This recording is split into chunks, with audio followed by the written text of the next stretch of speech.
En construcción hay proyectos que tienen todo para ser un éxito, para funcionar, pero aún así, cuando la obra de construcción termina, ese proyecto fracasa. Y uno dice, pero ese proyecto estaba perfecto, tenía financiamiento, tenía equipo, tenía expectativas altas, tenía la luz verde para comenzar y todo parecía como alineado. ¿Qué pasó? ¿Por qué ese proyecto de construcción fracasó?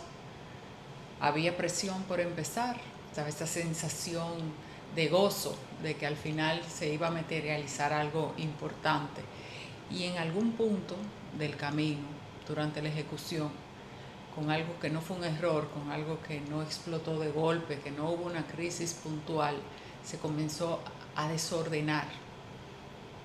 Comienzan a verse conversaciones repetidas, explicaciones que simplemente como que no terminan de cerrar.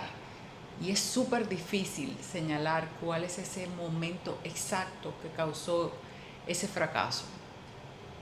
La mayoría de veces en este tipo de situaciones, en proyectos de construcción, es difícil saber cuál fue realmente el fallo. Es difícil de leer porque el proyecto no nació desde el mal. El proyecto no tuvo una improvisación, arrancó desde la confianza, desde esa idea de que se tenía todo. Y cuando se tiene todo en un proyecto, muchas veces subestimamos un punto esencial. Si realmente se está listo, porque estar listo no es tener la aprobación de los planos, estar listo no es tener el financiamiento. Y ahí es donde muchos proyectos arrancan con una deuda invisible, que no es una deuda financiera, es una deuda de definición. Lo que suele pasar es que se inicia el proyecto con cosas muy importantes que están abiertas, pero se justifica. Se justifica pensando que en la obra se va a definir.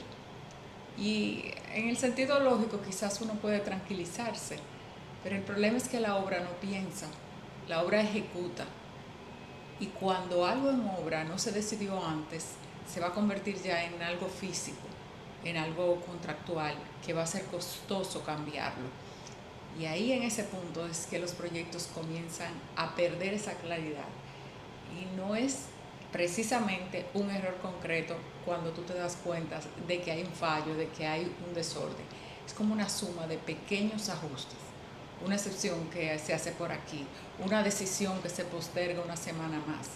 Y nada parece grave por sí solo, pero cuando tú sumas todo el conjunto con el proyecto que siguió avanzando, pero ya sin esa misma dirección, sino por inercia, se deja de estar bajo control, porque nadie lo va a decir en voz alta, pero se siente que hay un caos interno que va creciendo. Entonces, cuando se comienza una obra de construcción, de alguna manera todo el mundo se tranquiliza. Y muchas veces en la gestión de proyectos se confunde porque se moviliza gente, se firman contratos. Es como que ya el proyecto está en marcha, no se puede parar, porque parar incomoda, porque parar es negativo, pero muchas veces parar el proyecto en ese momento va a ser determinante, porque todavía hay los costos financieros de completar información, de hacer ajustes, son alcanzables. Pero después se va a traducir en reprocesos, en órdenes de cambio, en renegociaciones y en un desgaste inmenso, porque todo eso va a crecer no de forma lineal, sino acumulativa. Por eso es que tantos proyectos siguen adelante cuando internamente ya se siente que algo no está claro. Entonces se entra en la misma sistema de ir haciendo como un proceso que al inicio no se cerró. Y ahí empieza el verdadero problema. Porque lo que tú no decidiste antes no desaparece, simplemente va a reaparecer más adelante y en el peor momento posible.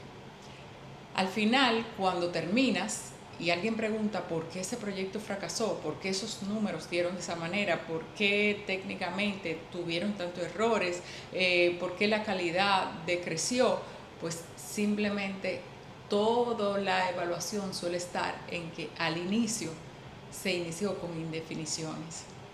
Y no es un error puntual, es simplemente que la condición de arranque, que fue defectuosa, va a acompañar al proyecto durante todo su desarrollo y va a ir aumentando de forma gradual. Un proyecto no se arruina en la obra, se arruina antes. Por ejemplo, cuando tú inicias sin haber definido el sistema estructural definitivo con todos los detalles, esa elección tarde entre si es una losa maciza, postensada, un sistema mixto, eso no es una discusión técnica menor. Eso va a condicionar las luces, las alturas, las instalaciones, los costos. Mientras está en planos, eso es una decisión ajustable.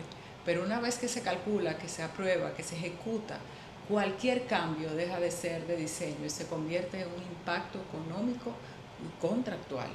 Y en ese punto, la obra simplemente va a ejecutar exactamente lo que le fue entregado. Lo mismo ocurre, por ejemplo, con el tema de las terminaciones, los detalles constructivos. Si tú inicias un proyecto sin haber definido con precisión el estándar real de los acabados, los espesores finales, los encuentros, los sistemas de fachada, los niveles de desempeño acústico, al inicio es algo flexible, pero se asume que eso se puede decidir después. Pero cuando los contratos ya están firmados, cuando esos proveedores ya están comprometidos y cuando los pedidos están en curso, cada ajuste se transforma en una orden de cambio o en una solución forzosa que afecta la coherencia, que afecta el costo y que afecta la calidad.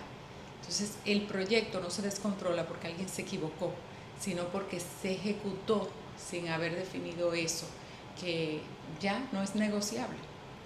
Hay un tercer punto todavía más profundo, que es que estos problemas se repiten incluso en proyectos con buenos equipos y con buena intención, y es la congelación tardía del marco del proyecto. Muchos proyectos se inician sin un momento claro en el que se diga, esto es lo que es el proyecto y esto es lo que no es. Entonces es como que se congela el encargo, porque no se cierra definitivamente los requisitos y el proyecto se sigue decidiendo durante la obra.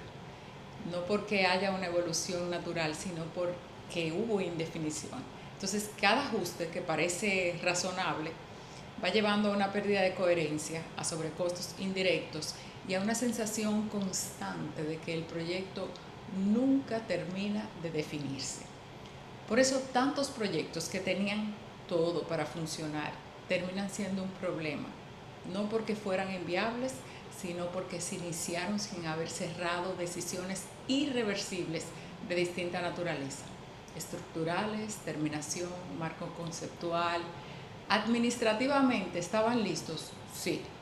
Contractualmente también, pero estratégicamente no.